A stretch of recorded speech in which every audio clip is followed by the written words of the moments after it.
Вы слушаете «Радио Крым Реалии». Совместный проект «Радио Свобода» и Первого канала Украинского радио.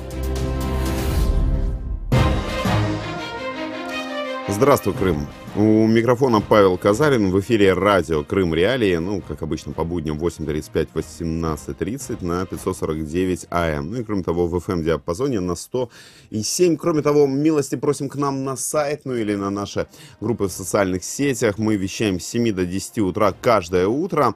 И с 7 до 8:30 в эфире радио Крым Реалии программа «Радио Свобода» «Ранкова Свобода». Собственно, вот сейчас, на ближайшие 1,5 часа на вахту заступает самое всамделишное радио Крым Реалии. Милости просим к нам в эфир 8 800 10 06 926.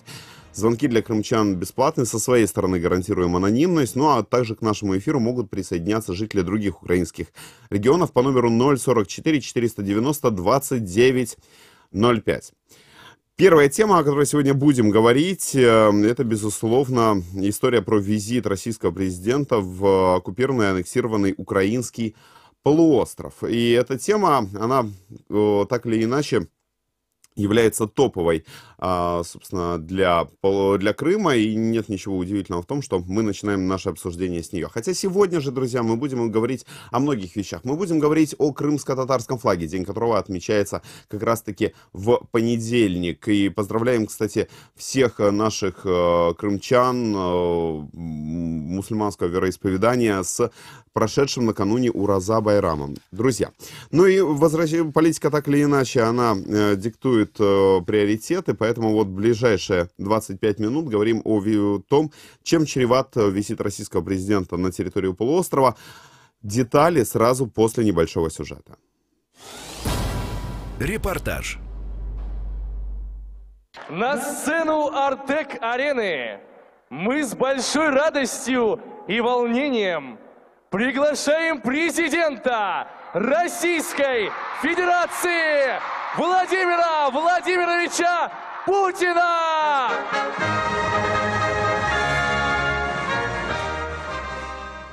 Президент России Владимир Путин 24 июня посетил аннексированный Крым. На этот раз он отправился в Артек. Там Путин осмотрел макет нового комплекса детского лагеря, который планируют построить до 2018 года. Президента России сопровождали вице-премьер Российской Федерации Ольга Голодец, советник Владимира Путина Андрей Фурсенко и подконтрольный России глава Крыма Сергей Аксенов. Путин открыл смену лагеря, посвященную американке Саманте Смит, которая стала всемирно известной благодаря письму генеральному секретарю ЦК КПСС Юрию Андропову в разгар холодной войны. В ответ на обращение семью Саманты пригласили в Советский Союз. Американская школьница провела в Артеке 2 недели в июле 1983 года.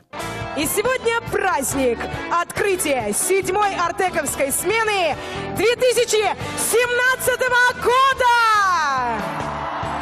Российский президент пообщался с артековцами из медиаотряда и объяснил детям, что им нужно брать пример с российских журналистов. Смотри, здесь очень много журналистов. Видишь, да? Как ты думаешь, чем они могли бы тебе помочь? Тебе и другим ребятам, которые в медиаотряде здесь сейчас отдыхают. Они бы смогли нам рассказать о том, как правильно писать статьи, как правильно, под каким углом снимать репортажи. И по каким критериям оценивать события. Вот, мне кажется, очень важно. Артековцы рассказали Владимиру Путину, что ездили в Керчь на экскурсию, после чего Путин поинтересовался судьбой Митридатской лестницы. Сергей Аксенов, присутствующий на встрече, ответил, что в данный момент реконструкция находится на стадии разработки проектной документации, а строительные работы начнутся не раньше следующего года. В прошлом году российский президент также приезжал в Крым, тогда он встречался с назначенными Кремлем местными чиновниками, провел оперативное заседание Совета Безопасности и посетил молодежный лагерь Таврида, недалеко от Севастополя. А вот 2015 год запомнился общим визитом в Крым Владимира Путина и экс-премьера Италии Сильвио Берлускони. Угождая гостям, российский гендиректор завода Янина Павленко изъяла из знаменитой коллекции одну из самых ценных бутылок энотеки Массандры «Херес де ля Фронтера» урожая 1775 года. В 2001 году бутылка этого вина была продана на Сотбис по рекордной для Хереса цене – $50 тысяч, а руководство Массандры списало 240-летний Херес за 44 рубля. Уважаемые гости, добро пожаловать! Главный подвал России. Завод Массандра, основанный в 1894 году великим русским виноделом князем Львом Сергеевичем Галицким. Министерство иностранных дел Украины выразило протест в связи с несогласованным с Киевом визит в Крым российского президента. Об этом говорится в заявлении на сайте МИДа. Украинская сторона считает визит российских чиновников в Крым грубым нарушением государственного суверенитета и территориальной целостности Украины. Внешнеполитическое ведомство направило в МИД России ноту протеста. Репортаж. Всякий раз, когда я слышу напоминание о той истории, когда распечатали для Сильвио Берлускони бутылку Хереса де ля Фронтера, который 1792 годом датирован, я ловлю себя на мысли, что даже во времена немецкой оккупации немцам не пришло в голову, что можно просто взять и выпить Херес 1792 года. А вот российским чиновникам пришло в голову, что, оказывается, можно. Ну и вообще, на самом деле, о границах допустимого и недопустимого, о том, что такое Крым для внутренней российской повестки лично для Владимира Путина, обо всем этом будем говорить с нашим гостем, украинским политологом Тарасом Березовцом. Тарас, доброе утро. Да, доброе утро, Павел. Скажите, вот Владимир Путин, приезжающий в Крым, это вообще мероприятие плановое или все-таки предвыборное, с учетом того, что до президентских выборов в России остается месяцев 10, если не ошибаюсь? До выборов остается действительно не так много, тем более, что их дата назначена, опять же, на дату, связанную с Крымом, 18 марта 2018 года. Как мы помним, именно в этот день Путин вместе с Аксеновым и другими преступниками подписал так называемый документ о принятии в состав Российской Федерации, Республики Крым и города федерального значения Севастополь. Поэтому в случае с Путиным ничего просто так не происходит, и поездка, безусловно, имеет прямое отношение и к президентским выборам, и, собственно говоря, к нынешней ситуации в Российской Федерации, где тем победного свойства остается все меньше, а Путин пытается воспользоваться и реанимировать любые какие-то вещи, которые вызывают ностальгические позитивные чувства у россиян. Ну, опять же, вот очень часто говорилось о том, что в 2014 году, когда, собственно, в Кремле принимали решение о вторжении на территорию Украины, о вводе войск на территорию полуострова, звучали мысли о том, что, по сути, Владимир Владимирович Путин, он принимает не столько рациональное решение, сколько решение, направленное на то, чтобы, ну, я не знаю, завоевать себе место в учебниках истории, как некий государственный деятель, который расширяет границы, собственно, государства. Вот, на ваш взгляд, вот Крым для Владимира Путина, вот что, какое место он занимает в его картине мира? Ну, наверное, уже точно не то, которое он занимал 3 года назад. Многие говорят о том, что Крым превратился в назойливую игрушку для Владимира Путина, или иначе чемодан без ручки. И нести тяжело, и бросить жалко. Вот. С другой стороны, тем, которые бы каким-то образом объединяли всех россиян, помимо Крыма, в действительности не так много. Да, безусловно, тема эта поистерлась, она уже не так сильно играет красками, как это было 3 года назад. Но, тем не менее, если сегодня задать вопрос рядовому россиянину, что же вы отнесете в число главных заслуг 3-го президентского срока Владимира Путина, Крым, безусловно, будет на первом месте. И я согласен с вами, что рационального здесь мало, здесь очень много эмоций, здесь слишком много какой-то вот этой совершенно безумной ностальгии по Советскому Союзу, вот, и поэтому Владимир Путин активно все эти темы эксплуатирует. При этом, да, действительно, рацио уходит на второй план, на первое место выходят эмоции. Вот. И вполне возможно, что даже для самого Владимира Путина, при всей кажущейся, скажем так, плановости, мы представляем, что это человек, у которого в голове там есть, наверное, миллион операций в секунду, это все не так, многие вещи. В Кремле, как мы знаем по перебежчикам, которые сейчас живут на Западе, очень многие вещи он делает совершенно спонтанно. Вы знаете, ну опять же, вот мы заговорили о причинно-следственных связях, и вы упомянули о том, что Крым является такой интегральной точкой объединения всех российских граждан, ну большинства российских граждан, если верить российским соцопросам, но при этом мы наблюдали за 3 года падение уровня жизни, мы наблюдали там войну санкций, антисанкций, мы наблюдали, собственно, снижение качества жизни в реальном там долларовом исчислении там, ну, для жителя Российской Федерации. Вот на ваш взгляд, вот то протрезвление, которым пугали россиян, что рано или поздно вы поймете, как дорого для каждого из вас обойдется Крым, оно наступило или не наступило? Да нет, собственно говоря, не наступило.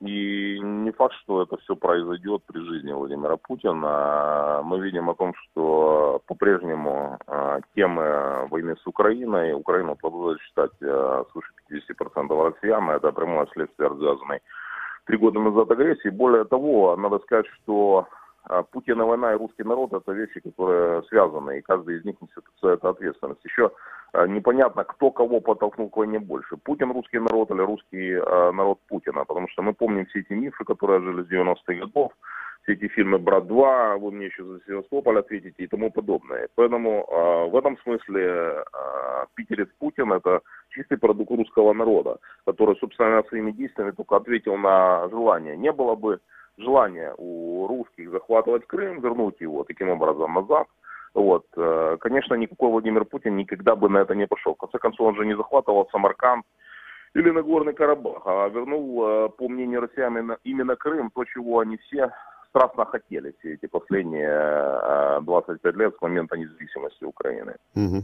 Вы знаете, вот любопытный момент. В день приезда Владимира Путина в Крым в Севастополе прошли массовые одиночные пикеты. Люди выходили с плакатами, и у нас есть, собственно, небольшая такая зарисовка с места событий. Крымчане говорят. Простые севастопольские граждане и приезжие из других городов, у которых земельные участки отбирают неправомерно ДИЗО и чиновники Севастополя. Они простые граждане, которые трудились за эти участки. Их семьи надеялись, что у них будет свое жилье. Правительство не предложило ни компенсации за эти участки, ничего. Под давлением суды выносят эти неправосудные решения и по беспределу отбирают у нас земельные участки, нашу частную собственность. Я хочу обратиться к Владимиру Владимировичу Путину, к Законодательному собранию, к Государственной Думе и ко всем органам, к следственным органам, к органам правозащитной системы, к гражданам России, гражданам Севастополя, чтобы они обратили особое внимание на то, что в городе Севастополе частную собственность никто не защищает. Мы приобрели землю в 2017 году, пришел иск на нашу землю о том, что распоряжение, которое было в 2009 году, признается недействительным, и, следовательно, земля незаконно у нас приобретена. Хотя мы приобретали его только 3 месяца назад. Кадастровые документы все есть. Как вообще, чему когда верить, как можно что-то... Мы продали свою недвижимость и собрались строить дом здесь. Мы из Московской области приехали, все там бросили, приехали сюда. Теперь купили землю, чтобы построить дом. В итоге мы сейчас остались, у нас только иск на землю, в съемном жилье, живем с ребенком, ничего у нас нет. И не знаем, что нам делать дальше. Крымчане говорят. Ну, собственно, такая вот апелляция к царю против бояр, по мнению многих, в Севастополе на самом деле имела место. Продолжаем разговор с украинским политологом Тарасом Березовцом. Тарас, вот часто звучала мысль о том, что крымчане в 2014 году, они, собственно, вглядываясь в Россию, видели в первую очередь Россию из телевизора. А вот 2017 год, и, собственно, произошла ли какая-то диффузия, какие-то подвижки в сознании жителей полуострова в отношении того, что есть, собственно, Россия? Ну, если они произошли, они совершенно незначительные. Опять же, это так называемая кухонная оппозиция, которая максимум сводится к каким-то там разговорам в узком круге, в семейном или там дружеском. Поэтому никакого, собственно, в действительности там протеста в отношении российской оккупации мы не увидим. Да, разочарование есть, оно действительно нарастает, и я думаю, и вы, и я все это слышите от своих знакомых, родственников. Тем не менее, это никоим образом сегодня режиму российской оккупации не угрожает. Ну, а, собственно говоря, чего крымчане ожидали? Если 3 года назад были попраны все международные нормы, фактически были признаны недействительными все международные договора, действующие между Украиной и Россией, и присоединение Украины, вернее, Крыма к Крыму в 1954 году незаконно, чего они хотят в отношении земельных актов, которые выдавались при Украине. Этого следовало ожидать. Все вот это беззаконие и насилие, которое поощряется, и в том числе и местной властью, да и, что там говорить, и многими крымчанами местными, оно рано или поздно должно было бы коснуться. Давайте вспомним ту же историю с банковскими займами, кредитами. Многие считали, что все, что они должны украинским банкам, теперь возвращать не придется. А чем это все закончилось? Закончилось тем, что эти долги выкупили российские компании, и теперь российские коллекторы уже 2-й год, как мы знаем, кстати, по сообщениям официальной прессы крымской, терроризируют крымчан и выбивают из них вот эти самые долги еще украинского происхождения. Поэтому таких неприятных историй лично, которые будут вторгаться и разрушать внутренний комфорт, их будет становиться больше и больше с каждым годом, к сожалению. Понятно. Спасибо, Тарас, что нашли этим утром время поговорить с нашими слушателями. Тарас Березовец, украинский политолог, был с нами на связи. И вот мне подсказывают, что у нас есть звонок в студию. Давайте послушаем. Алло, алло, доброе утро. Да, доброе утро. Давайте знакомиться. Меня зовут Павел. А вас? Я в эфире, да? Да, вы в эфире. Меня зовут Александр, меня зовут. Да. Вот в начале эфира задали такой вопрос, чем грозит приезд Путина в Крым. Ну, как мне кажется, это будет одно очень позитивное явление. У многих украинских нацистов просто разорвет в клочья их. И меньше их придется на Донбассе уничтожать. Героям Донбасса. Это мое личное мнение. Ну, видите, личных мнений бывает много. Я знаю людей, которые до сих пор искренне убеждены, что Земля плоская, а Солнце вращается вокруг планеты Земля. Поэтому, в принципе, мы в нашей программе исходим из того, что все мнения имеют право на существование. Все мнения нужно слышать, не обязательно ко всем мнениям прислушиваться. Спасибо большое. Продолжаем дальше. Собственно, вот Крым в российской повестке. Перенос выборов президента Российской Федерации на день, когда Крым с точки зрения российской вертикали был присоединен к Российской Федерации. И Крым как вот главное такое приобретение, как средство легитимации российской вертикали. Продолжает ли вот это все работать сегодня, когда уже повестка давным-давно ушла от того эмоционального накала, который царил в 2014 году. Вот обо всем этом будем говорить с нашим следующим гостем. Иван Преображенский, российский политолог, с нами на связи. Иван, доброе утро.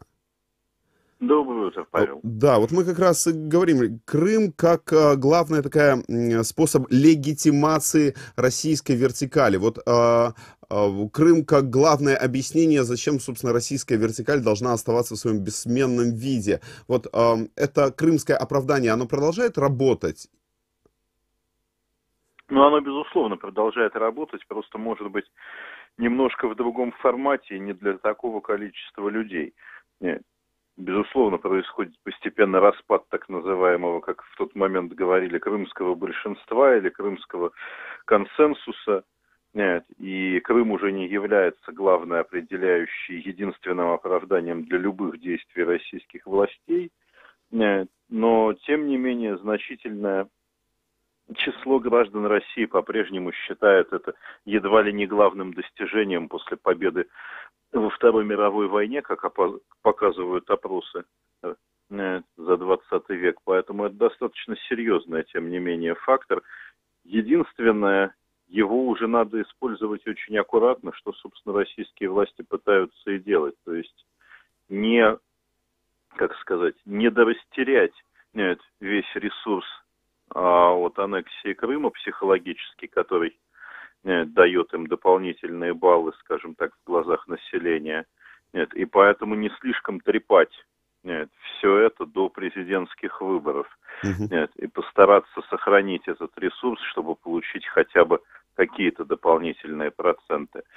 Хотя в первую очередь сейчас стоит вопрос как раз о том, как примирить не слишком позитивно настроенное к Крыму меньшинство с крымским большинством, потому что, судя по поведению властей, и судя по поведению, скажем так, Кремля, в первую очередь ему дополнительно нужны голоса тех, кто сейчас не за или их в принципе не интересует Крым. Сейчас появилось новое, скажем так, не крымское меньшинство, не то, которое против аннексии Крыма, а то, которое в принципе этим вопросом не интересуется и для которых Крым вообще не является определением ни негатива, ни позитива.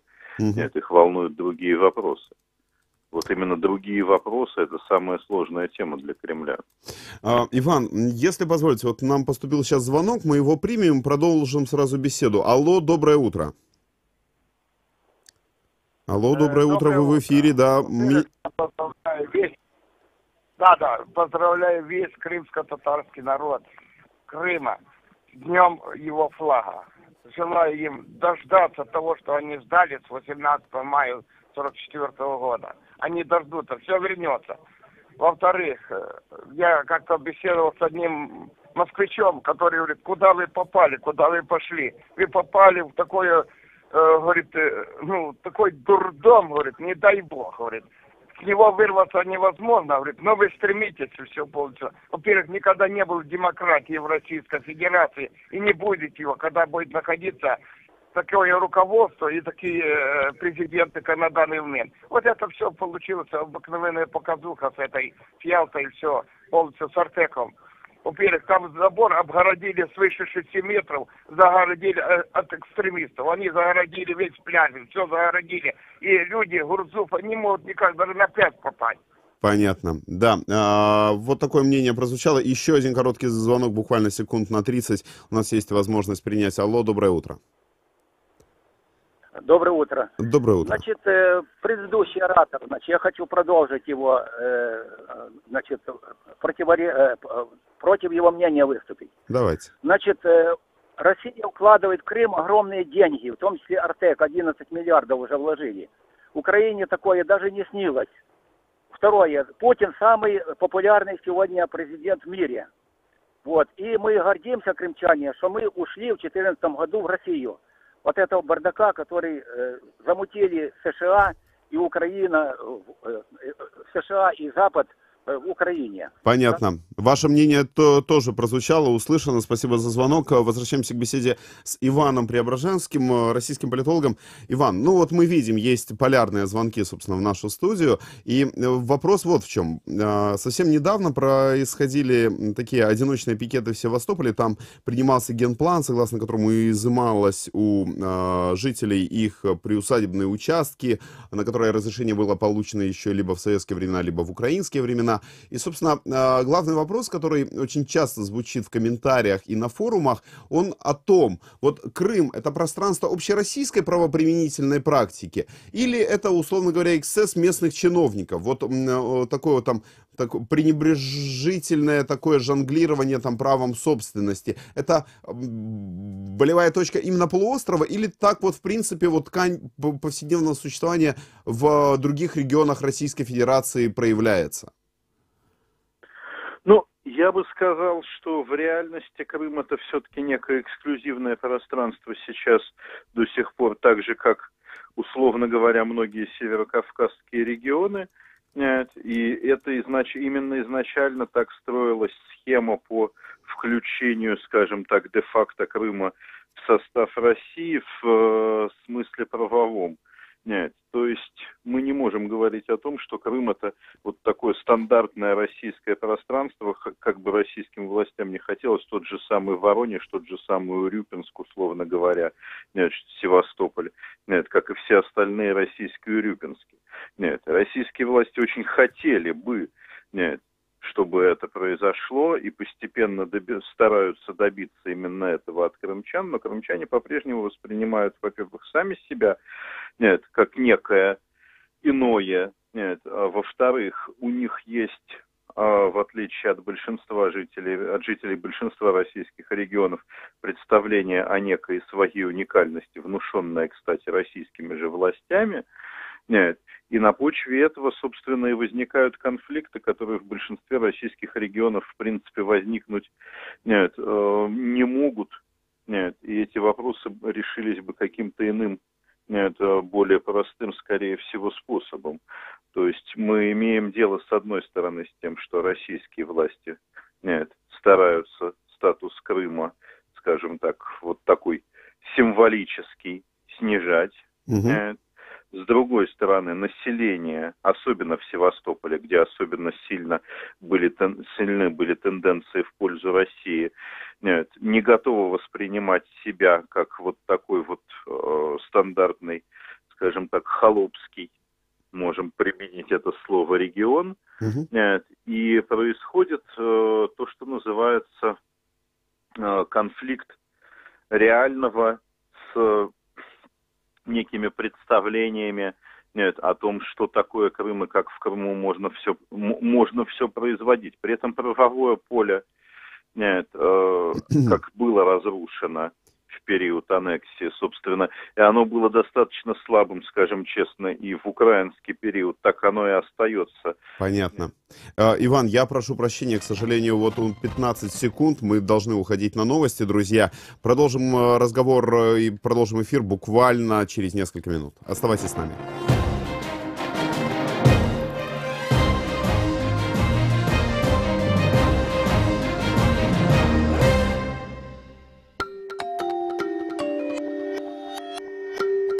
одногруппников Симферополя отчитали за грязный город. Севастопольский детский лагерь «Ласпи» снова начал принимать детей. А сейчас подробнее. В России выступили против предоставления американского оборонительного оружия Украине. Такое заявление сделал первый заместитель председателя Комитета Совета Федерации по обороне и безопасности Франц Клинцевич, передают РИА Новости. По словам Клинцевича, Украине нельзя поставлять оружие, так как в стране, по его мнению, идет гражданская война. По словам Клинцевича, украинская власть будет воспринимать предоставление оружия, цитирую, как подтверждение правильности проведенного ею курса на Донбассе, что дестабилизирует ситуацию на востоке Украины. Петр Порошенко заявил, что во время его встреч в Вашингтоне было подтверждено, что вопрос о поставках Украине оборонительного оружия попытаются решить до конца октября. Назначенный Кремлем глава администрации Симферополя Геннадий Бахарев отчитал местных чиновников за большое количество мусора на улицах города. В прошлом месяце, по словам Бахарева, в крымской столице было установлено 50 дополнительных мусорных контейнеров, но, говорит, этого недостаточно. Первое. Есть ключевые площадки, которые находятся на магистральных проездных дорогах, которые нужно, во-первых, оттуда максимально убрать. Во-вторых, если это невозможно, убирать в режиме реального времени, потому что идет сезон. Он поручил провести разъяснительную работу среди населения и предпринимателей о необходимости заключения договоров на вывоз ТБО. Ситуацию с мусором на улицах не раз критиковал и назначенный Кремлем глава Крыма Сергей Аксенов и обещал, что будет лично проверять места, где скапливается мусор в Симферополе. Севастопольский детский оздоровительный центр «Ласпи» впервые за последние 2 года начал принимать детей. Об этом сообщили в пресс-службе подконтрольного Кремлю правительства Севастополя. Сегодня «Ласпи» принимает до 200 человек, рассказал подконтрольный Кремлю исполняющий обязанности главы города Дмитрий Овсянников. Уже сейчас проведены работы по 8 корпусам. Мы во вторую смену примем около 200 человек. Вы знаете, что недавно распоряжением правительства Российской Федерации Дмитрия Анатольевича Медведева выделены дополнительные средства, 280 миллионов. И уже начиная с 1 сентября мы будем приводить лагерь «Ласпи» в порядок. Будем реконструировать 3 больших корпуса с тем, чтобы в следующем сезоне была полноценная работа. Сообщается, что на первый этап ремонтных работ из бюджета города выделили 75 миллионов рублей. Кроме того, правительство России поддержало инициативу главы Севастополя и выделило из резервного фонда на второй этап реконструкции 280 миллионов рублей. Директор лагеря «Ласпи» Василий Фетисов заявил, что в течение лета 2017 года будет составлена проектно-сметная документация на все объекты, подлежащие ремонту, и проведены конкурсные процедуры по определению подрядчика на проведение всех запланированных ремонтных работ. В российском МЧС по Крыму поручили крымским городам усилить контроль за полигонами твердых коммунальных отходов в связи с недавним поджогом свалки в Черноморском районе. Об этом сообщили в пресс-службе ведомства. В срок до 10 июля 2017 года все муниципальные образования должны представить в чрезвычайное ведомство информацию о проведении превентивных мероприятий по предотвращению чрезвычайных происшествий, связанных со стихийным возгоранием или поджогами на территориях полигонов отходов. 19 июня жители поселка Черноморское сообщали о пожаре на полигоне твердых бытовых отходов. Тогда едкий дым накрыл весь населенный пункт. В конце января 2017 года подконтрольное Кремлю правительство Крыма утвердило программу в области обращения с отходами, в том числе с твердыми коммунальными отходами на 2017-2021 год. На данный момент в Крыму находится 28 полигонов ТБО, однако, по словам нынешнего крымского министра экологии и природных ресурсов Геннадия Нараева, функционировать могут только 9. Сегодня в Крыму пасмурно, температура воздуха до 29 градусов тепла. Керченская переправа и все 3 пункта пропуска на админгранице с Крымом работают в штатном режиме. В студии Татьяна Романова. Следующий выпуск новостей слушайте в 9:30 утра.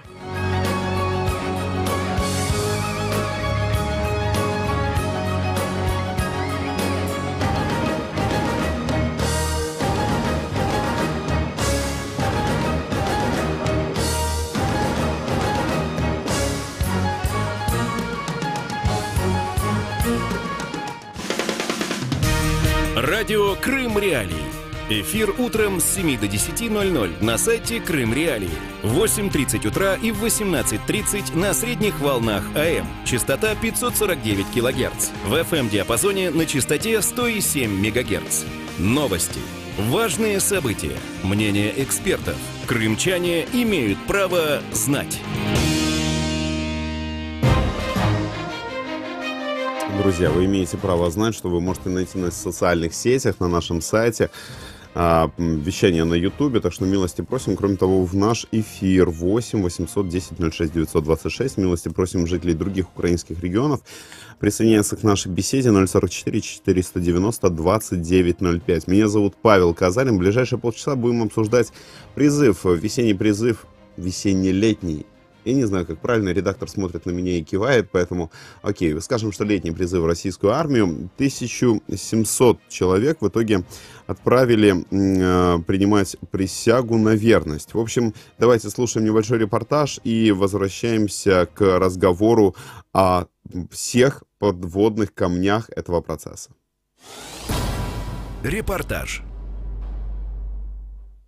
Более 1700 новобранцев прибыли на Черноморский флот в рамках весенней призывной кампании. Пресс-служба Южного военного округа России сообщила, что военные комиссариаты Крыма лидируют в призывной кампании «Весна-2017», выполнив план более чем на 80%. В Севастополе молодые люди прошли медицинское обследование, психологическое и социологическое тестирование.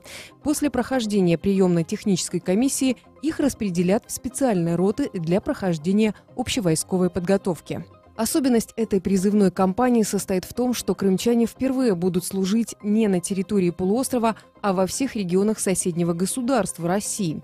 Начальник отдела подготовки и призыва граждан на военную службу военного комиссариата Крыма Вадим Мишалкин рассказал, сколько всего крымчан призовут в этот раз в российскую армию. Задание на призыв в Республике Крым значительно увеличено, и в эту призывную кампанию будет составлять около 2000 граждан Республики Крым.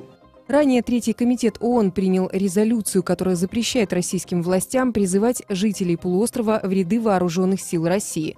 Таким образом, призыв в армию России в аннексированном Крыму незаконен и противоречит нормам международного гуманитарного права. Это регулируется в первую очередь Женевской конвенцией о защите гражданского населения, которая запрещает призывать граждан оккупированных территорий в армию оккупанта. Об этом рассказала глава крымской правозащитной группы Ольга Скрипник. Один из документов базовый, который касается вопросов призыва в такой ситуации, как в Крыму, является Женевская конвенция и ее 51-я статья, которая четко говорит, что в случае оккупированной территории, государство, которое контролирует на данный момент эту территорию, не имеет права призывать в свою армию. По российскому законодательству за уклонение от постановки на воинский учет грозит предупреждение или штраф в размере от 100 до 500 рублей. Уклонение от призыва и неявка в военкомат по повестке грозит либо штрафом от 120 до 200 тысяч рублей, либо арестом на срок до полугода или лишением свободы на срок до 2 лет. Призыв крымчан в российскую армию продлится до 15 июля. Репортаж. Более того, стало известно, что, собственно, идет активная такая пропаганда среди жителей полуострова о том, чтобы вступать на, идти, пополнять ряды российской армии на контрактной основе. Более того, собственно, призыв идет к лицам в возрасте от 18 до 40 лет. Более того, в том числе, призывают пополнять ряды, собственно, российской армии и крымчанок, у которых нет детей дошкольного возраста. Во всяком случае, об этом идет речь в одном из таких объявлений, размещенном в газете, цитирую, «Сельская новь», в выпуске от 24 июня. И я напомню, что кратко, собственно, цифры звучат так. 80% выполнения плана, 1700 крымчан прибыли в части вооруженных сил для прохождения военной службы. Я помню, как в одном из предыдущих эфиров на подобную тему мы включали российского журналиста, писателя Аркадия Бабченко и задавали ему вопрос о том, а есть ли дедовщина, собственно, в современной российской армии? Стоит ли опасаться именно этого явления? И тогда, собственно, Аркадий Бабченко нам рассказывал о том, что после сокращения срока службы в российской армии с 2 лет до 1 года, такая проблема, как дедовщина, по большому счету, в значительной степени ушла с горизонта, потому что, собственно, 2 года это значительно больше, чем, например, 1 год службы, и люди не успевают столь сильно озлобиться за 12 месяцев прохождения службы, как, например, ранее. Но, опять же, Это было мнение Аркадия Бабченко, одного из известных российских журналистов, который в том числе очень много в своем творчестве посвящает внимание армейской теме. А на самом деле, с какими сложностями сталкиваются российские призывники? Какие есть основания для того, чтобы, не вступая в конфликт с государством, избрать, например, альтернативный вариант прохождения воинской службы? И все сопутствующие вопросы мы будем обсуждать с Аркадием Чаплыгиным, главой Санкт-Петербургской специализированной коллегии адвокатов «Призывник». Аркадий, доброе утро. Здравствуйте. Спасибо вам, что нашли время. Вот вы знаете, мы как раз с коллегами заинтересовались таким вот вопросом, абсолютно, собственно, бытовым. Вот если, например, давать такие рекомендации людям, которые, может быть, по разным причинам, по религиозным или по каким-то другим, не хотят брать в руки оружие, у российского призывника какие есть варианты для того, чтобы, например, не провести год в погонах? Я считаю, что альтернативная гражданская служба для человека, который избрал в качестве основного вида деятельности не военную службу, это не самый лучший вариант, поскольку, во-первых, долго, почти в 2 раза дольше, чем военная служба, а во-вторых, вы не застрахованы от того, что вас направят для прохождения альтернативной гражданской службы в войсковую часть. Да, служба будет проходить без оружия, но вы же понимаете, как военнослужащие будут относиться к тем ребятам, которые находятся в их же части, но не выполняют боевых задач, не обучаются военному делу и так далее.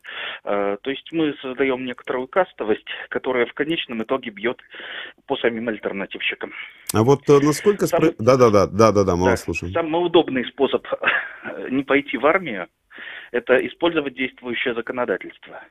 Расписание болезней. 89 статей. В каждой статье примерно 10 болезней, освобождающих от призыва. Найти какое-либо заболевание у молодых людей, как показывает практика, несложно. Абсолютно здоровых, не имеющих никаких заболеваний, очень мало. Поэтому, если хорошо поискать, то можно найти.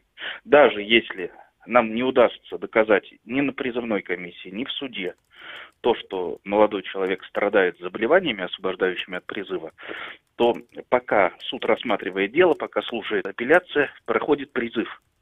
Подачей в суд заявления об оспаривании решения призывной комиссии мы выполнение решения о призыве приостановили, призыв закончился, решение о призыве отменено как нереализованное. Да, мы дело проиграли, но молодой человек в армию не ушел. Ну, кстати, это действительно, наверное, важная история для тех людей, которые в силу разных причин, например, там, с территории полуострова не желают или не хотели бы брать в руки оружие. А вот скажите, опять же, вот мнение нашего коллеги Аркадия Бабченко, который говорит о том, что дедовщина как явление в значительной степени утратила свои позиции в российской армии, насколько оно соответствует реальности? Не соответствует, к сожалению. Некоторое время назад мне казалось, что действительно дедовщина ушла в прошлое. Но последние события, которые освещаются в СМИ, говорят о том, что дедовщина сохранилась, возрождается. Только возрождается она в несколько новой форме землячеств. Раньше старослужащие издевались над служащими первого года службы. А теперь представители определенных регионов России издеваются над представителями других регионов. Все это есть. И люди, которые возвращаются из войсковых частей, мне об этом популярно рассказывают. Скажите, а есть ли в этом смысле какая-нибудь печальная такая статистика о том, какие регионы прохождения службы по призыву в Российской Федерации более опасны, чем другие? Я почему спрашиваю? Потому что в этом году вот призванных крымчан будут отправлять для прохождения срочной службы за пределы, собственно, полуострова. И вот как молодому человеку понять, то есть, условно говоря, куда ему ехать, условно говоря, в Дагестан, в Сибирь, на Дальний Восток или куда-нибудь, я не знаю, в Карачаево-Черкесию и так далее? Есть ли вот какая-то зона такая более повышенной опасности или более пониженной опасности, если угодно? Таких зон не существует, поскольку в России действует экстерриториальный принцип комплектования вооруженных сил. Соответственно, молодых людей из любого региона могут отправить в любой другой регион. И где мы обнаружим ту критическую концентрацию агрессивных молодых людей, о которых я говорил, это большой вопрос. Мы можем обнаружить эту концентрацию в Чечне, мы можем обнаружить эту концентрацию в Хабаровске. Мы знаем, что вот существует определенная статистика относительно, да и она всегда и в любой армии, по всему миру существует, например, о допустимом уровне потерь в мирное время. И где-то когда-то мне попадалась цифра о том, что там в советской армии якобы 2% потерь личного состава в мирное время считалось, ну, как бы вписывающимся в нормы. Это потери во время учений, потери из-за болезней или из-за неосторожного обращения с оружием и так далее, и так далее, и так далее. Вот есть ли примерная статистика, во-первых, о том, что сегодня в российской армии является подобным допустимым уровнем потерь? И есть ли примерная статистика о том, служба в каких родах войск, ну, может считаться более безопасной, нежели служба в иных, как бы, частях вооруженных сил Российской Федерации? Ну вот, честно говоря, этот вопрос совсем не по адресу задали. Я все-таки адвокат, я занимаюсь защитой прав, я не веду статистику. Понятно. И тем более не устанавливаю нормативы. Понятно. Моя задача помогать людям. Скажите, ну опять же, если человек призван на военную службу, принял присягу, и по прибытии в часть у него возникают проблемы, уставщина, дедовщина, есть ли какие-то органы, куда он может обратиться для того, чтобы, ну, ему помогли, не знаю, комитет солдатских матерей, там, внутренняя служба правопорядка и так далее? Вот чисто такой юридический совет, куда звонить, куда бежать, в какой набат бить? Да, органы-то есть, конечно. Можно и военному прокурору обратиться, можно и в те же общественные структуры, наподобие комитета солдатских матерей. Но практика показывает, что все это достаточно неэффективно. Прокурор обязательно переговорит с командиром войсковой части, командир войсковой части примет меры к тому, чтобы ситуация не была ликвидирована, чтобы ситуация была выведена из информационного поля, чтобы никто никуда не писал. Вы знаете, вот опять же, есть такой юридический аспект, он связан с тем, что украинская сторона, которая воспринимает жителей Крыма в первую очередь как, собственно, своих собственных граждан, она раз за разом апеллирует к Женевским конвенциям, которая, говоря, 51-я статья 4-й Женевской конвенции, она говорит, что территории, которые, возможно, согласно международному законодательству считаются оккупированными, что там запрещен призыв. Вот и в реалиях, правовой реальности в Российской Федерации попытки апеллировать к Женевским конвенциям и так далее, они имеют хоть какой-то под собой смысл, или это все на самом деле сотрясание воздуха? Ну, понимаете, в чем дело? Российская сторона все-таки апеллирует к тому, что территория Крыма и Севастополя – это территория Российской Федерации. Так постановил референдум, так записано в Конституции, ну и, наконец, так гласит главный воровской принцип, что взяли, то наше.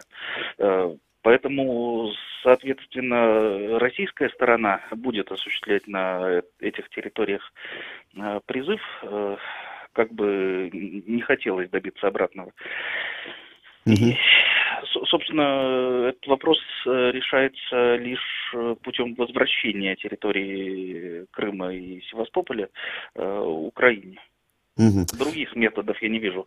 Понятно. И последний вопрос, если позволите. Я так понимаю, что вы, в принципе, довольно много и довольно долгое время занимаетесь вот как раз-таки юридической защитой призывников. Скажите, вот можно ли какую-то динамику проследить из года в год относительно того, как больше ли людей ищут возможности уклониться от прохождения службы в рядах российской армии? Или это число снижается под влиянием, быть может, той самой довольно такой интенсивной патриотической риторики, которая звучит с экранов российских телевизоров, которая прославляет армию, вообще вот такую милитарику бытовую и так далее?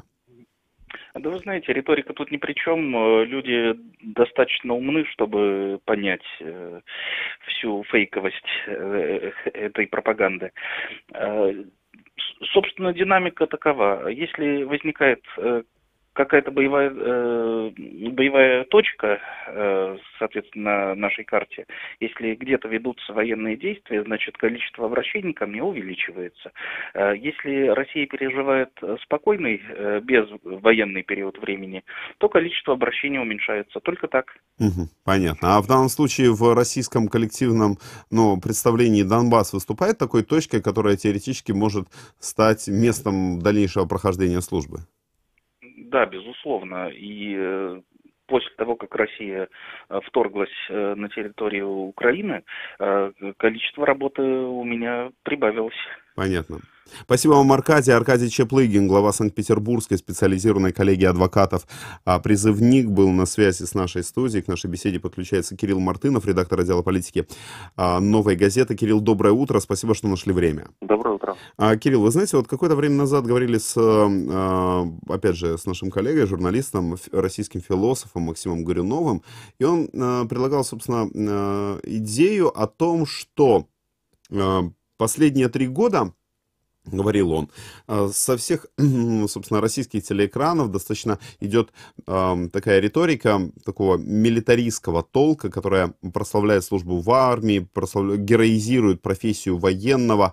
И между тем, отмечал Максим, что он анализировал статистику, и он как-то не замечал большого числа сокращений, не замечал основательного сокращения людей, которые пытаются избежать службы в армии. Количество уголовных дел, возбужденных за уклонение от призыва, по его словам, не особенно резко-то и уменьшилось, несмотря на довольно интенсивную патриотическую накачку последних 3 лет с экранов российского телевизора. Он предлагал считать, что это пример того, что пропаганда не работает. Вот вы бы согласились или не согласились с подобной постановкой вопроса? Я скорее согласен с этой гипотезой, только единственное, что, наверное, здесь нужно какие-то еще оговорки дополнительные сделать. Я тоже эту тенденцию заметил, потому что, в общем, понятно, что там статус российской армии в обществе очень сильно изменился за последние, скажем, 15 лет. Говорят, что вот дедовщины меньше стало, или там кто-то утверждает, что она вообще исчезла. В Москве на каждом углу тут магазины военторга, и, в общем, они занимают какие-то такие престижные места в городе, и у них там яркая неоновая реклама, какие-то еще, в общем, можно другие аргументы приводить, но при этом вот в чем я с Максимом согласен, это то, что российские официальные лица, они в этом году особенно много говорили о том, что нужно что-то делать с призывом, потому что призывать всех тех молодых людей, которых хотелось бы, которых как бы по закону положено, у государства все равно не получается. И в России обсуждались 2 инициативы на законодательном уровне. Во-первых, это институт электронной повестки, когда, как я понимаю, за призывником закрепляется некий официальный адрес электронный, который ему выделяет государство. В 16 лет, видимо, это происходит, когда он ставится на учет в военкомат.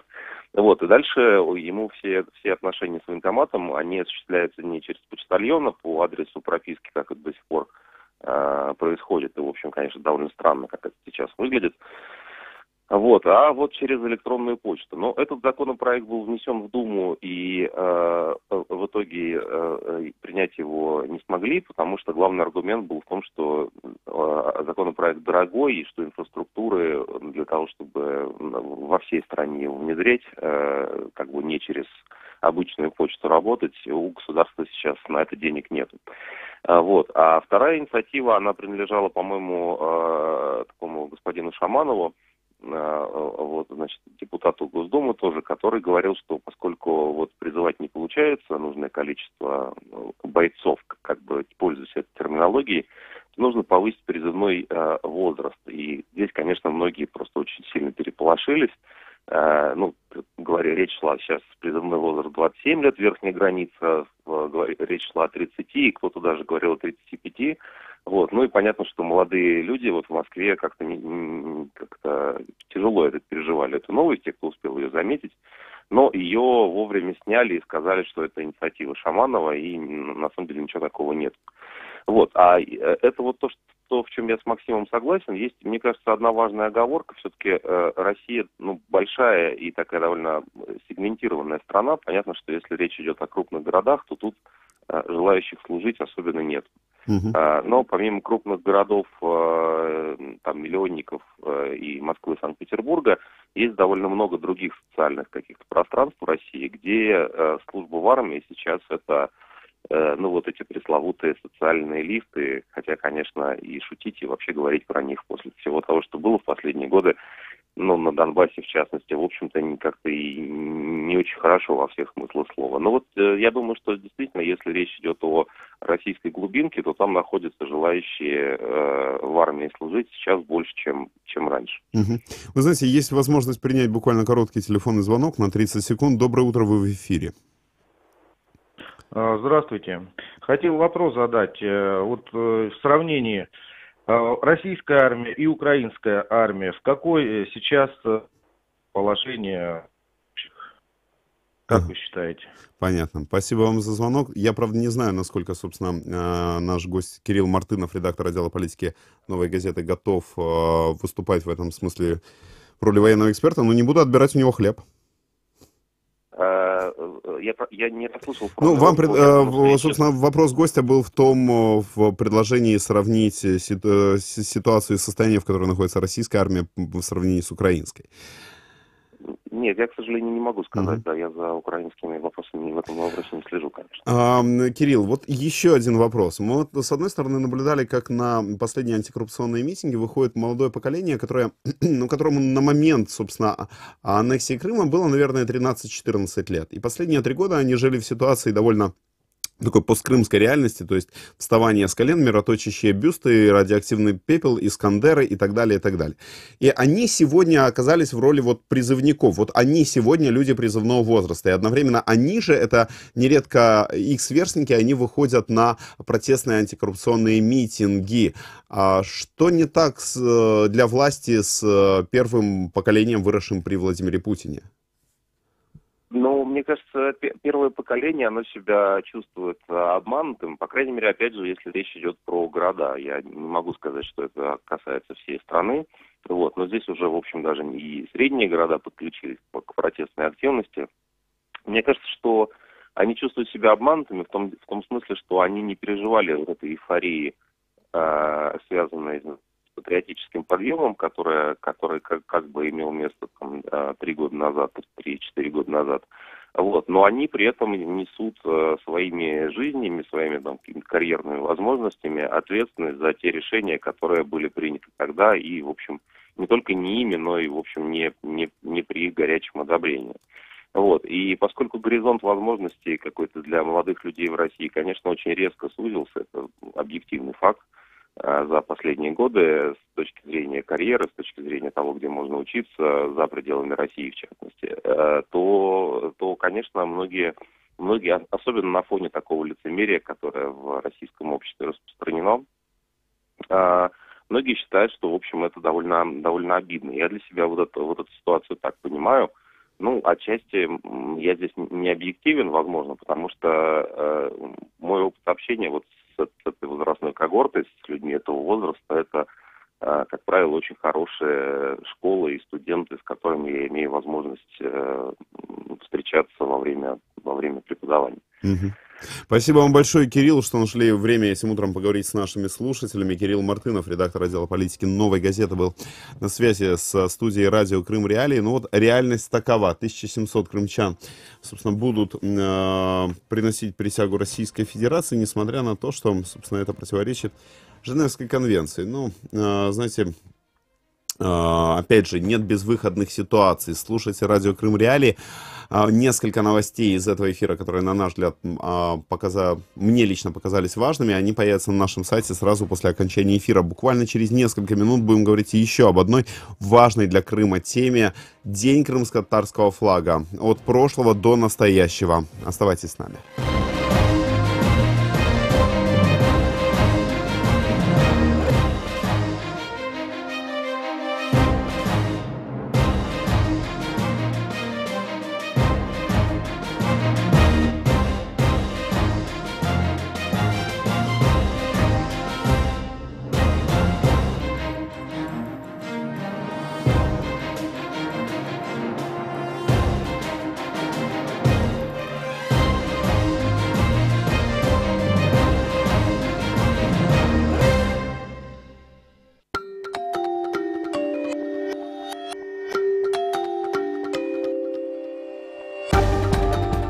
Новости в эфире «Радио Крым. Реалии».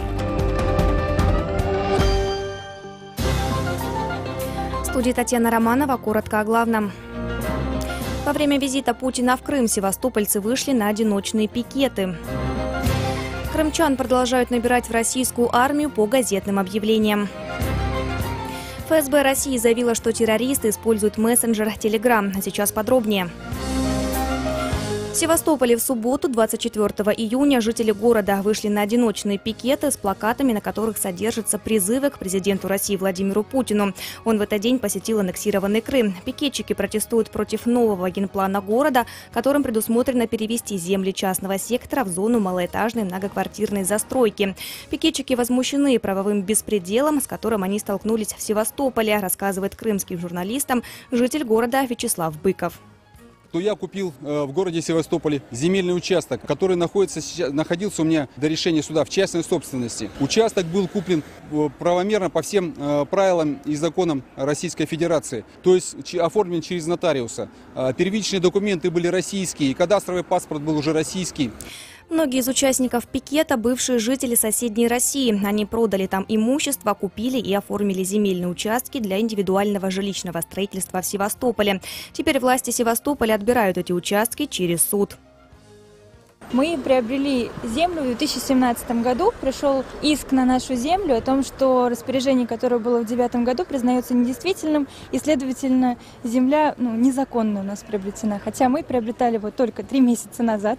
Кадастровые документы все есть. Как вообще, чему когда верить, Как сообщается, пикеты продолжались недолго. Вскоре после начала к участникам подошла полиция и начала переписывать их данные. Организаторы пикета сообщили, что если полиция не предпримет активных действий по разгону пикетов, то они намерены еще постоять с плакатами вдоль дороги. Руководители крымских военкоматов призывают местных жителей к контрактной службе в рядах вооруженных сил России. Как сообщает корреспондент Крым Реалии, для призывов крымчан в российскую армию используются местные СМИ. Как говорится в объявлении, набор для прохождения военной службы идет лица в возрасте от 18 до 40 лет. Так, в крымской газете «Сельская новь» от 24 июня сообщается, что на воинскую службу по контракту принимаются военнообязанные, которые признаны военно-врачебными комиссиями годными по состоянию здоровья для прохождения службы и имеют соответствующий уровень физической подготовки. И женщины, которые годны по состоянию здоровья для прохождения воинской службы в мирное время и, как правило, не имеют детей дошкольного возраста. Военкоматы аннексированного Крыма более чем на 80% выполнили план весеннего призыва в российскую армию. Как сообщает пресс-служба Южного военного округа Министерства обороны России, по состоянию на 23 июня около 2000 крымчан прибыли в части вооруженных сил для прохождения военной службы. Управление Верховного комиссара Организации Объединенных Наций по правам человека считает, что Кремль нарушает международные нормы, призывая жителей аннексированного Крыма на воинскую службу в вооруженные силы России. Федеральная служба безопасности России заявила об активном использовании террористами и их кураторами за рубежом мессенджера Telegram, в том числе при планировании и осуществлении теракта в метро Санкт-Петербурга 3 апреля. Об этом сообщают российские информагентства со ссылкой на Центр общественных связей ФСБ. По заявлениям ведомства, использование данного мессенджера предоставляет террористам возможность создавать секретные чаты с высоким уровнем шифрования передаваемой информации.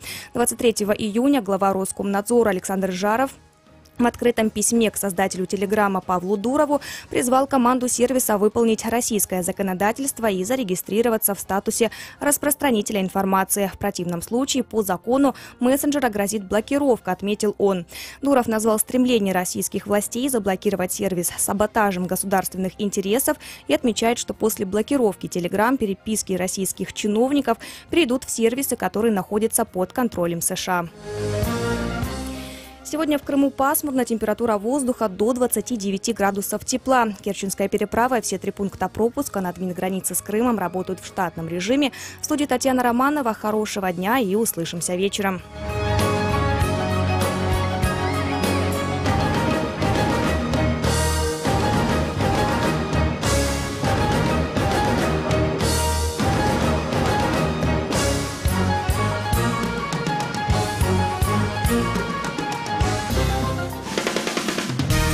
Радио Крым Реалии. Эфир утром с 7 до 10:00 на сайте Крым Реалии. В 8:30 утра и в 18:30 на средних волнах АМ. Частота 549 кГц. В FM-диапазоне на частоте 107 МГц. Новости. Важные события. Мнения экспертов. Крымчане имеют право знать.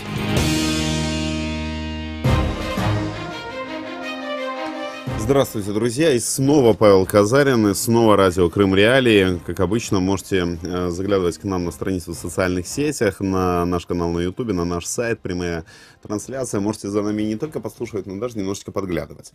Говорим о теме, которая сегодня непосредственно связана с полуостровом. Друзья, День крымско-татарского флага отмечается, собственно, в Крыму, в Украине. Вы знаете, вот любопытное, все-таки, простите за лирическое отступление, флаг — это ведь история про символ, который наделяется публичной легитимностью в чьих-то глазах. И иногда люди за флаг готовы идти на какие-то, терпеть лишения. И очень часто на протяжении десятилетий, когда флаг становится, например, олицетворением сопротивления, олицетворением мечты, как, например, мечты вернуться на родину, он приобретает очень большое символическое звучание. Вот какие-то грустные параллели порой можно провести между той судьбой, которую испытывал крымско-татарский флаг в советское время, между той чередой испытаний, через которые ему приходится проходить сегодня. Вот о прошлом и настоящем крымско-татарского флага, его символическом наполнении будем говорить сегодня в ближайшие 20 минут, сразу после короткого информационного сюжета. Крым в центре внимания. 26 июня отмечается День крымско-татарского флага. Российская власть в Крыму объявила сегодня выходной день в связи с празднованием мусульманского праздника Ураза-Байрам и Дня крымско-татарского флага. В Феодосии российские чиновники планируют устроить торжественный концерт. Также в городе пройдет велопробег. Однако массовые мероприятия в Крыму не планируются. До оккупации Российской Федерации на полуострове ежегодно 26 июня проводились различные массовые мероприятия, конкурсы, спортивные соревнования, участниками которых становились тысячи людей. В последние 2 года основные мероприятия, посвященные Дню крымско-татарского флага, проводятся на материковой части Украины силами Меджлиса крымско-татарского народа.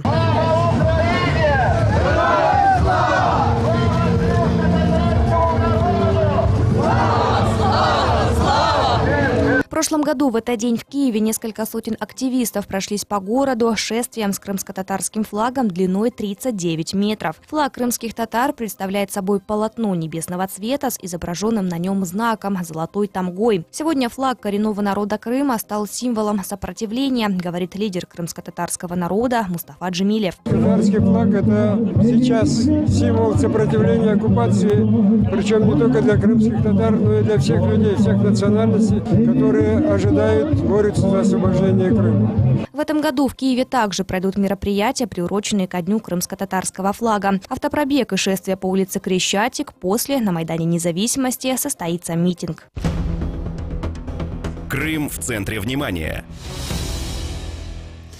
Вы знаете, вот доводилось встречать, собственно, доводится довольно часто встречать сегодня новости с территории полуострова, как, например, какого-нибудь крымского татарина задерживают российские силовики, например, за то, что он идет с крымско-татарским флагом. Или он едет на машине, где закреплен крымско-татарский флаг. Или девушка, обернутая в крымско-татарский флаг, идет по центральным улицам.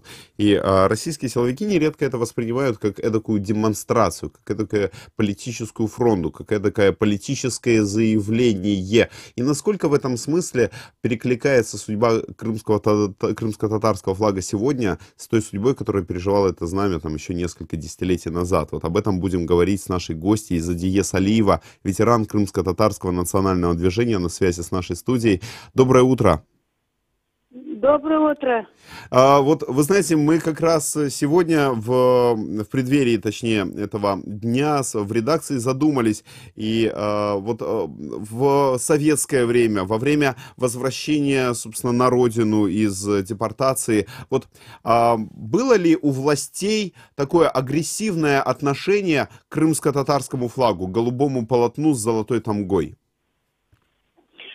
Но изначально я хочу сказать, в советское время мы как-то голубой тамгой еще флага не было.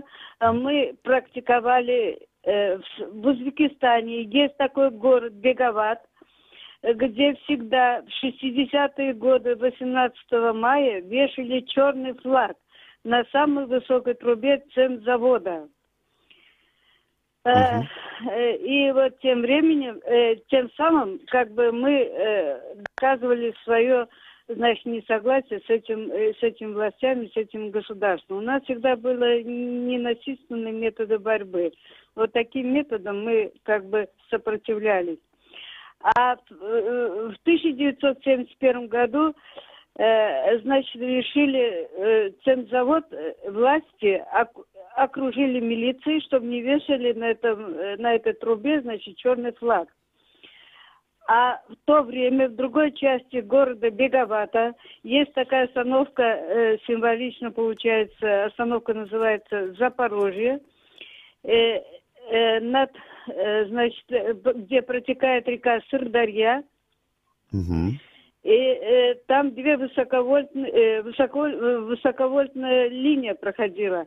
И вот на опоре вот этой высоковольтной линии на роликах наши соотечественники повесили черный флаг и остановили на середине Сырдарьи. Это самое широкое было, значит, устье этой реки, где-то около полукилометра, а высота над уровнем реки где-то было 100-150 метров. И вот власти никак не могли этот флаг снять. И вот он где-то дней 4-5 он провисел этот флаг. И только когда они смогли обесточить эту высоковольтную линию, тем самым отключили заводы, такие как металлургические и цементные заводы, только потом они смогли вот этот флаг, значит, убрать. Вот тем самым мы показывали свою, значит, несогласие и борьбу народа. А я лично, еще когда переехала в Краснодарский край в 1978 году, это уже был июнь месяц, но в мае месяце есть такое место Нижняя Баканка, там тоже компактное было проживание крымских татар, и тоже 18 мая повесили черный флаг. И вот это тоже их злило, и я попала как бы под эту гребенку. Когда переехала туда, меня-то на работу как молодого специалиста брали, а как крымскую татарку они никак не воспринимают, потому что, оказывается, мы вешаем черный флаг, и, оказывается, нам по побережью, был такой Чеховской, председатель райисполкома, сказал мне: вы знаете, что вам по побережью Черного моря нельзя проживать? А то вы такие черти, уедете, хотите уехать в Турцию. Ну, тем самым я сказала, нам не Турция, мы хотим вернуться все на родину и там проживать. Понимаю. И скажите, а вы помните тот момент, когда вот на смену черному полотну пришло уже вот голубое полотно с тамгой, с изображением тамги? Да. Это был уже, это было вообще голубое полотно с золотистым тамкой. Это было на первом Хурултае 1917 года в ноябре месяце. Ну, а потом революция и тем самым. Теперь, когда в Симферополе в 1991 году состоялся второй Хурултай, и там было принято решение о гимне крымско-татарского и флаг голубой с золотистой тамгой. Это было в 1991 году на Хурултае крымско-татарского народа в городе Симферополь. Понятно. Ну вот и с тех пор, собственно, новый флаг, он является в значительной степени таким новым символическим контуром, который объединяет крымских татар и, собственно, друзей татарского народа. И вот, конечно, довольно показательно, что нередко сегодня в Крыму людей за такую, если угодно, несанкционированную демонстрацию крымско-татарского флага российские силовики готовы в том числе задерживать. Спасибо вам большое. Задия Салиева, ветеран Крымско-татарского национального движения, была на связи со студией Крым Реалии. К нашей беседе подключается исполняющий обязанности министра информационной политики Украины Эминет Джапар. Эминет, доброе утро. Салям алейкум, Павел Бей. Да, ну, с праздником вас, во-первых, примите искренние поздравления.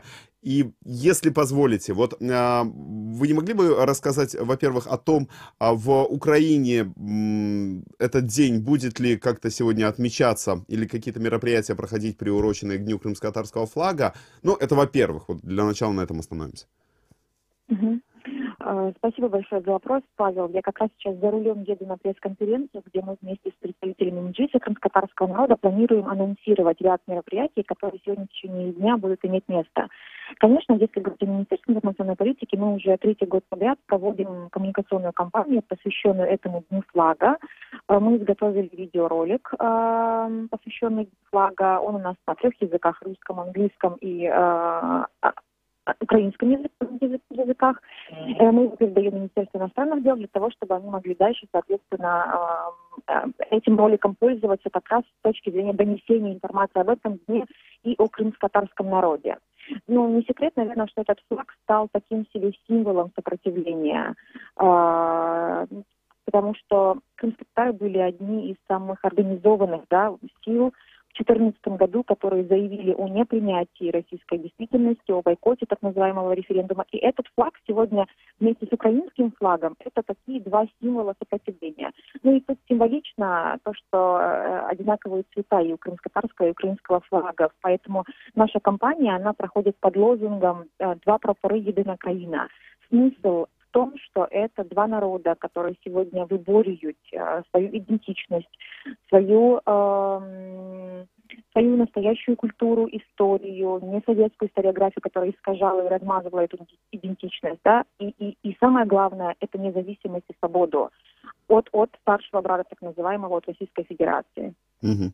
Скажите, пожалуйста, а вот опять же, я понимаю, этот вопрос наверняка вам довольно часто задают. Можно было услышать мнение о том, что 3 года назад, или в 2013 году, Украина воспринимала Крым, ну, в рамках какого-то, вот, условно говоря, такого, нескольких таких курортно-туристических мазков, и особенно не интересовалась происходящим в Крыму, равно как и судьбой крымско-татарского народа. Вот есть ли какие-то социологические цифры, которые бы говорили о проникновении крымско-татарской темы в сознание украинских граждан, о погружении, собственно, украинских граждан в крымско-татарский вопрос? Да, на самом деле это действительно так, что уровень дистанции между крымскими татарами и украинцами до 2014 года был очень велик. По 12-бальной шкале это 8, это, если не ошибаюсь, начало 2000-х годов такие замеры происходили, и это показатель того, что это была очень большая дистанция, не было интеграции, не было желание, что ли, украинского общества интегрировать крымско-татарский аспект и в историю, в культуру, и в современную политику. И да, действительно, вот тоже на таком субъективном уровне, сама как крымская татарка скажу, что вот нас воспринимали как национальным меньшинством. Да, это на самом деле достаточно как... Это не совсем то, как себя идентифицировали крымские татары в течение всех этих 20 с чем-то лет, возвращаясь на свою родину. И что вот официальная риторика крымским татарам, как национальному меньшинству, когда крымские татары становились в ряд со всеми другими народностями, и совершенно не было желания, ну, так скажем, восстанавливать и говорить о какой-то истории. Извините, просто за рулем немножко. Да, конечно, понимаю. И в диалоге быть и вести машину. Да, действительно, вот такое отношение, как не то чтобы на родину нон-грата, но это чувство. Даже если брать информационные выхлопы, которые были в отношении крымских, они в основном были с негативным таким оттенком. Очень четкая такая пролиферация мема была, что крымские татары, кроме как самозахватом земли, больше ничем не занимаются.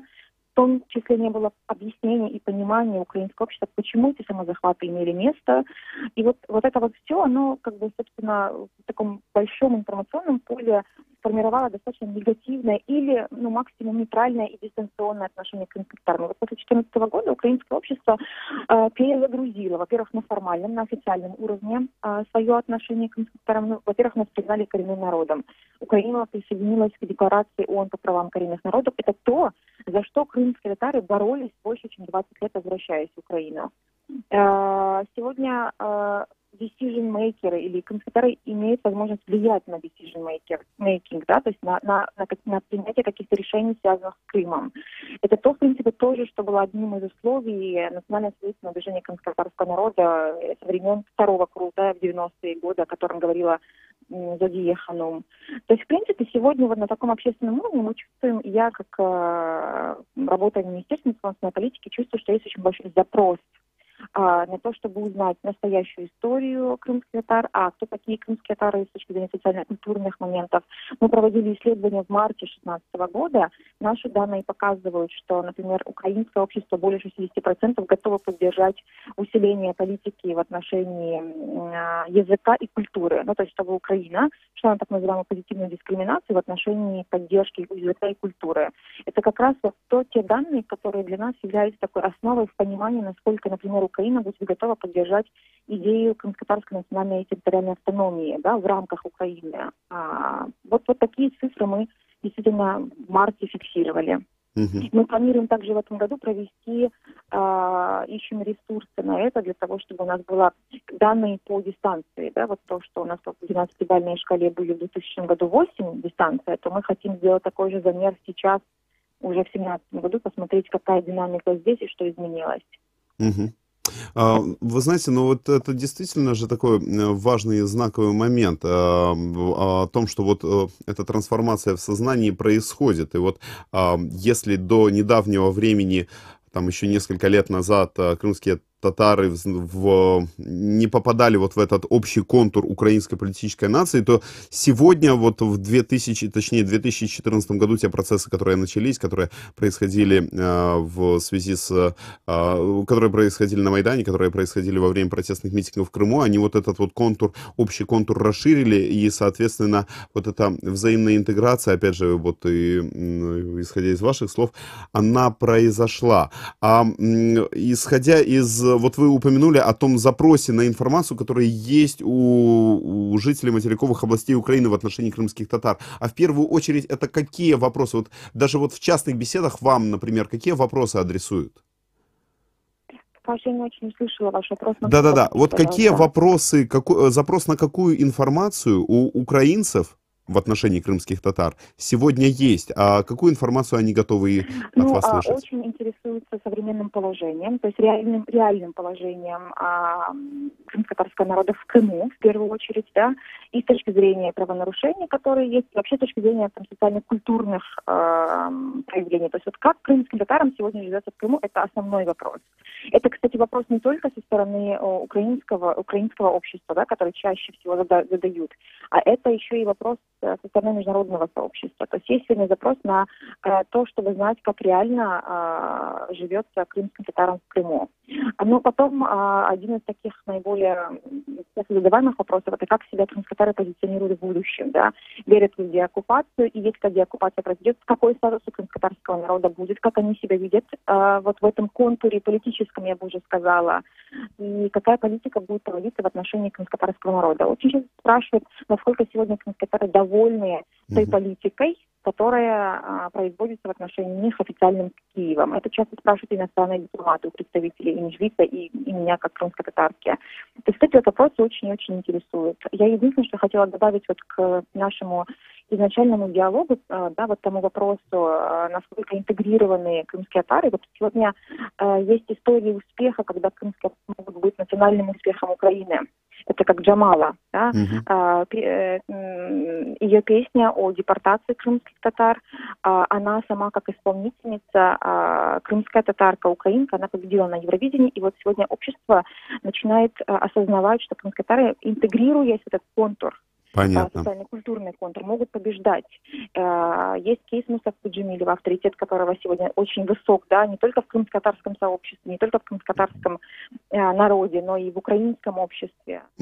Понятно. Спасибо вам большое. Эмине Джапар, исполняющая обязанности министра информационной политики Украины, была на связи с нашей студией. К нашей беседе присоединяется Рифат Чубаров, глава Меджлиса крымско-татарского народа. Рифат ага, доброе утро. Спасибо, что нашли время. И с праздником, с Днем крымско-татарского флага вас. Дякую. Я хочу поздоровити всіх, хто слухає ваше радіо. Вас також. Дякую вам всім. Рифат ага, вот скажите, вот мы неоднократно наблюдали на протяжении последних лет, как люди, которые, крымские татары, выходящие, которые просто вот в одиночные пикеты с крымско-татарским флагом, или когда крымско-татарская символика прикреплена на машине, что их останавливают российские силовики, вменяют административное правонарушение. Почему для России крымско-татарский флаг, он выступает в роли такого вот раздражителя? Это обида за то, что за неудачную попытку приручения, или за что? Что мы наблюдаем? Ну, знаєте, в умовах тоталітарного російського режиму, в умовах Росії, яка окупувала Крим, українську територію, яка нищить кримських татар, проявлення будь-якого такого знаку збереження гідності, вони сприймають це як виступ проти них, вони це приймають як виклик проти Росії. Сьогодні кримсько-татарський прапор – це є символ протидії російської окупації, вони це дуже добре розуміють, і тому вони переслідують всіх, хто шанує свій прапор, вони переслідують кримських татар, українців. Мы сегодня как раз в эфире разговаривали с Диес Алиевой, ветераном крымско-татарского национального движения. Она рассказывала, что до 91 года вот роль флага нередко выполняло черное знамя, черное полотнище, которое вывешивали 18 мая активисты крымско-татарского национального движения там в тех местах, где им выпало жить после депортации. Вот хотел, может быть, вот ваши, если у вас есть личные воспоминания, связанные с тем, вот с той крымско-татарской символикой, которая в свое время приходилось использовать для того, чтобы отстаивать свое право вернуться на родину. Ви знаєте, що десь з 11 років я так сталося, мої батьки змогли переїхати до Криму, тоді буквально декілька сот сімей, які прорвалися до Криму, і я виріс в Криму, і тоді я не можу так пов'язати от спогадами, бо я не жив там, де було багато кримських татар.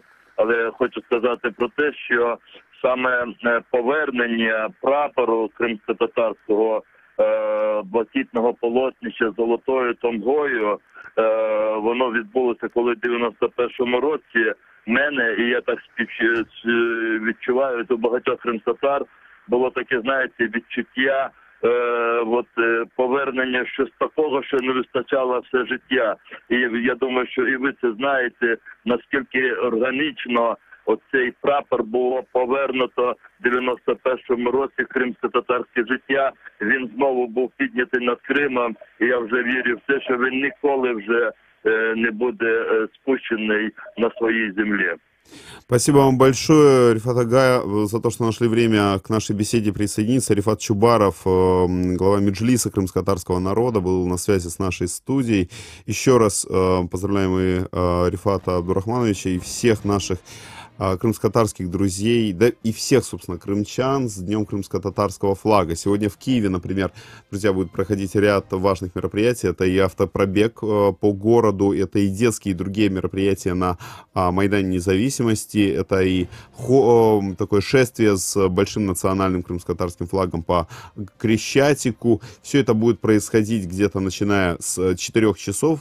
4 часа начинается автопробег, в 6 часов начинается мероприятие, и будет в том числе мероприятие на территории полуострова, поэтому, друзья, не оставайтесь равнодушными.